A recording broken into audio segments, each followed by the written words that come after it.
So yesterday we were in Cedar Rapids, Iowa, where 19 presidential candidates were, and one of them was Michael Bennet, he's senator from Colorado, and he was in a gaggle of reporters, and they were asking him questions. I jumped in to ask a couple myself. Obviously, we're just including the ones here that I asked, but many of the reporters asked other questions as well. So first one is about campaign finance reform. Let's watch. Senator Bennet, would you be in favor of ending private financing of elections? Would I be in favor of ending, if we could figure out some other system? I think the system we have now is about the worst it can possibly be. Yeah. I think what I'm really focused on is what we're going to do to overturn Citizens United, what we're going to do to create more disclosure of our financial, of our campaign system, which I think are important first steps.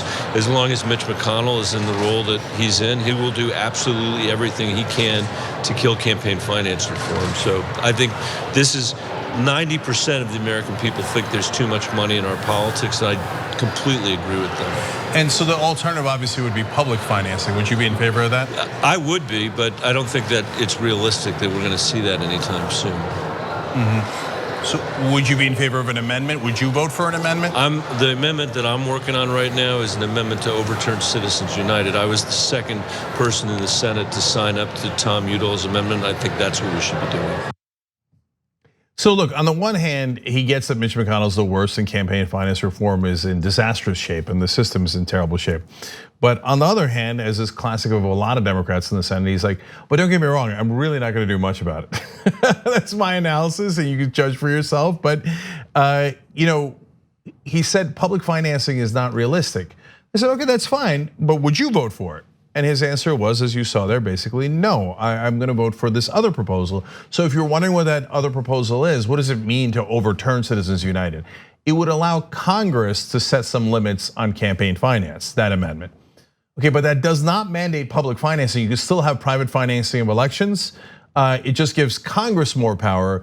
I think that's politically less popular and not anywhere near as good policy-wise. Yeah, you wanna know why it's politically less popular? Because why would the very people who exploit the system for their own advantage wanna change the system?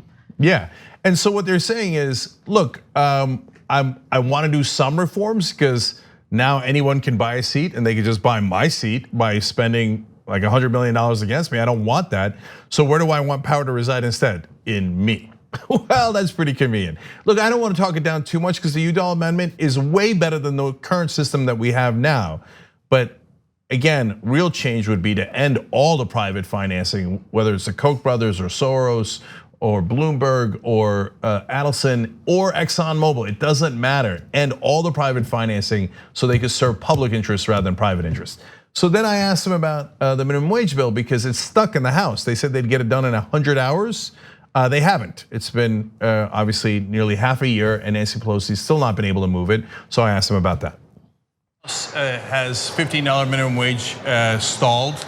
Do you think that Nancy Pelosi needs to push forward on that, even if not all the Democrats in the House agree? I am not. That is not a decision for me to make. Would you vote for it in the Senate?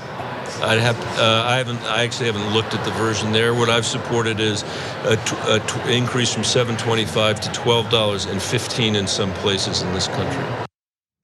Yeah, and politicians can't figure out why the American people don't love them. So I know it's a political answer when he says, oh, that's not my decision, that's up to Nancy Pelosi. Yeah, but you're a United States senator. You're allowed to have an opinion on it. He doesn't want to upset Nancy Pelosi because they haven't moved it forward. It's okay, upset each other every once in a while if you care about it. If you want to fight for it, say, maybe even forget going public. You privately go to Speaker Pelosi and go, are we gonna move that thing? Because I want to go vote on it. And then, okay, but you don't want to do that, fine, put that aside. Then at least tell me, would you vote for it? And to be fair to Senator Bennet, he was clear. He said no. He said, I don't want it to be 15 everywhere. I want it to be 12 in some places. Lame. That's all I have to say about that. Incredibly weak, incredibly lame. Thanks for watching this free clip of the Young Turks. Don't forget to become a TYT member today. For more exclusive content, join now at tyt.com/join.